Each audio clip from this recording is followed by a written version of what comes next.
Flakët që përfshin maljen e Shëngjinit kanë lënë pas dëme të mëdha në kuroren e gjelbër të zonës.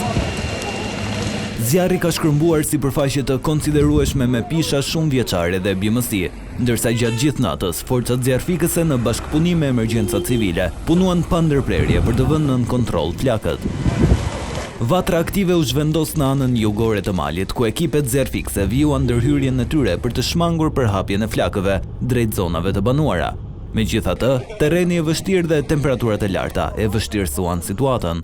Realisht situata është e vështirë, por gjithë forcat zjarfikëse të shërbimit zjarfikës Bashkia Lezhë dhe të Bashkisë Vallëdes janë këtu, po punojnë me gjithë forcat e emergjencat civile të policisë së shtetit, pra forcat vullnetare, pra gjithë punojësit e bashkisë janë këtu për të bërë të mundur fikjen e zjarrit. Ashtu siç e shikoni, terreni nuk është i favorizshëm, pasi ka gurë të cilat rrugullisen, por dhe era është e disfavorit tonë, megjithatë janë 6 automjete zjarfikës bashkë me efektivat të cilët po punojnë për shurjen e zjarrit.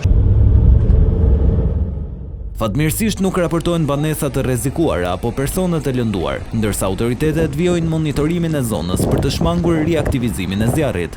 Deri tani nuk kemi objekte të cilët janë të djegura, nuk kemi zjarfikës ose të tjerë që janë të dëmtuar. Ndërsa flakët janë vënë pjesërisht nën kontroll, dëmi llogaritet të jetë i madh. Sipërfaqe të tëra me pyje dhe bimësi janë shkatëruar, ndërsa autoritetet do të vijojnë operacionin deri në shuarjen e plotë të zjarrit.